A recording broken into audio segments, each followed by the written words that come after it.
Hey guys, we are taking a look at the namesake character of this wave of Marvel Legends, the Deadpool Sasquatch wave. We've got the 90s era Deadpool, classic Deadpool, although he does have a little change from his classic look. This is as close to classic as I think we're going to get. So I'm pretty excited to get him out of the box, despite the fact that he doesn't have a lot of accessories, but we'll talk about that. So he comes in our standard package, big window, name on the bottom. Pretty decent artwork on the side, I think. And then we've got a product shot and lineup down there on the bottom. So let's pull them out and take a look. Alright guys, here is our Deadpool figure out of the box. And this is a figure that I definitely had some interest in going into this wave because he is the classic 90s style Deadpool. Sort of the first appearance Deadpool, but not 100% that first appearance from New Mutants, but really close. The Deadpool that I personally prefer, the non-fourth wall breaking, the original, less goofy Deadpool figure. So we've got a lot of parts reuse here. I believe that this is the same body that we had on Sunfire and Bullseye. I believe that's the same thing, which works really well here. It's the one with the butterfly joints. And overall, I really do like this figure because, like I said, this is the classic Deadpool. This is the one that I prefer. And in comparison to the newer Deadpools, this is definitely the winner for me. So let's go through, you know, all that good stuff. Articulation, paint, sculpt, the whole 9 yards. So head can swivel, he can look up, he can look down, arms can go out. My joints are really tight. I've been saying this with every figure I've done lately, but they're all really tight, which isn't a bad thing, but it's a thing. They can rotate. We do have that butterfly joint, which I absolutely love. Bicep swivel, double jointed elbows. We've got hinges and rotation at the wrist. He does have a crunch, and despite having the harness on, it does work pretty well. Forward and backwards. Couple clicks. We've got rotation at the waist. Legs can go out about that far. He can kick forward. He can kick a little back. Thigh cut, double jointed knees. We've got boot cuts, and then we've got rocker and hinge down there at the ankle. So in the articulation department, you are looking at pretty standard stuff for Marvel Legends, but it's the, the more agile, more fluid motion type body, especially because we've got those butterfly joints, which works really well for Deadpool here.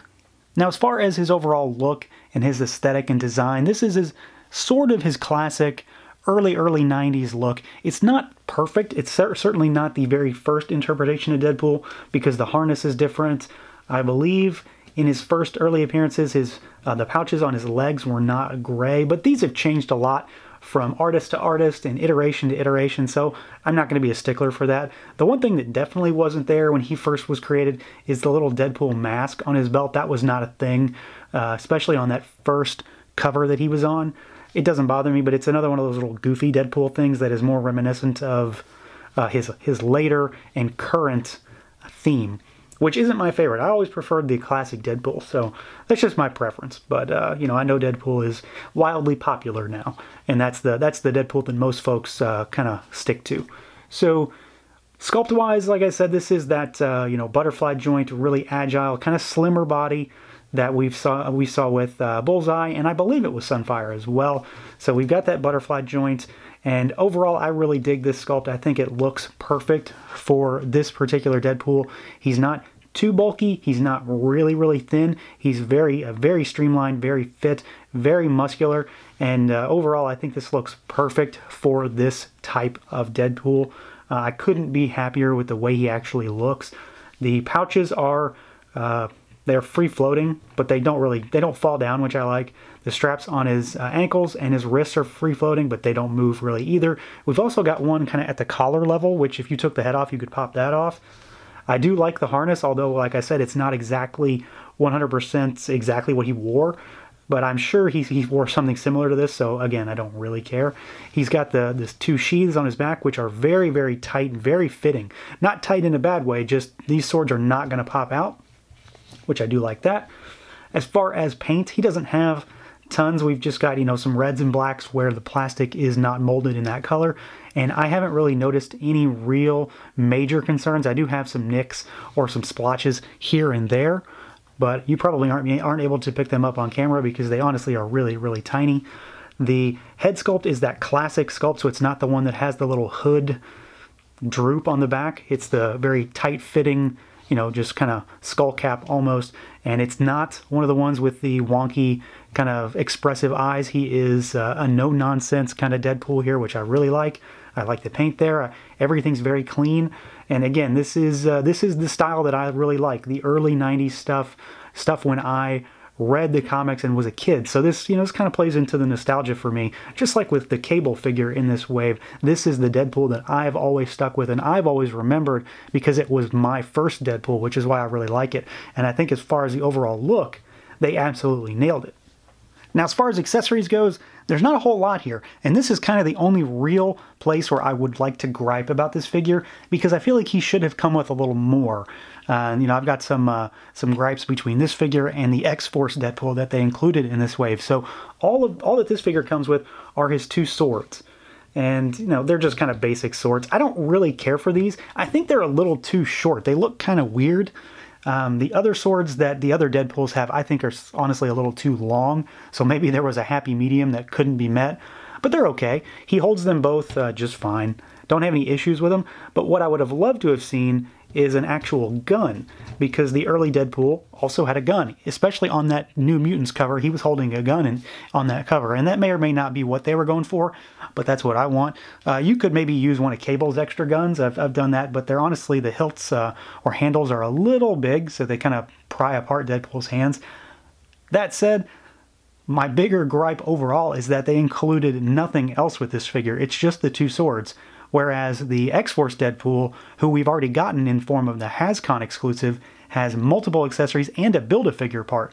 So, you know, that thing kind of rubs me wrong a little bit, because they're forcing a rebuy on people like myself who already have the figure just to get that Build-A-Figure piece. And while we're talking about X-Force Deadpool, I'm going to bring him in because I'm not devoting an entire video to this guy. So we've got the other Deadpool in the wave. He is, you know, if you've seen my HasCon exclusive Deadpool review, you basically know what to expect here. The only real differences are he's got slightly different coloration on some of the accessories, and then he has the straps on his ankle and on his wrists. The original HasCon exclusive, which we've got here, doesn't have those. Now, ultimately, it's not a huge deal. I do like the straps, though, but yeah, like I said, I would have rather not had to have buy this guy and just got the Build-A-Figure piece with this guy rather than him include nothing. So, you know, I'm on to you, Hasbro. I know what you're up to here. And of course, we have to do comparison to the other Deadpool. So we've got new Deadpool, or the original Deadpool. We've got the Juggernaut Wave Deadpool, and then this is the HasCon exclusive. And then, you know, here's the other guy, but we don't care about him.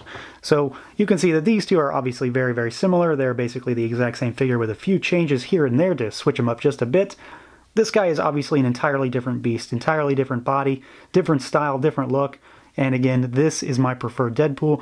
There is no way that either of these could beat this one out, unless, of course, they made maybe X-Force Deadpool on this body, which I would absolutely be all over. So overall, I am really happy with this Deadpool. I think this is the look for Deadpool for me personally. You know, your mileage may vary on that, but this is the classic Deadpool, and that's my Deadpool when it comes to what I want and what I really remember from being a kid. And that's really what a lot of this is all about for me when it comes to toys of comic characters. I think they picked the right body, and I think the overall design is really nice. I just wish he came with a little more on the accessories front, maybe a gun, and I wish that they had put a Build-A-Figure piece in this package to make it so I wouldn't have to buy that X-Force Deadpool again, but that's not a fault for this particular figure. Overall, yeah, he's really, really great. I think he's probably going to be number 3 or so in the overall ranking for me for this wave, but that's because Cable and Deathlock are just so good. He's all right up there with him, though, so you will be very happy once you get your hands on him. So that's going to do it for this look at the Marvel Legends 90s first appearance-ish Deadpool from Hasbro. Feel free to like, comment, subscribe, and share, and until next time.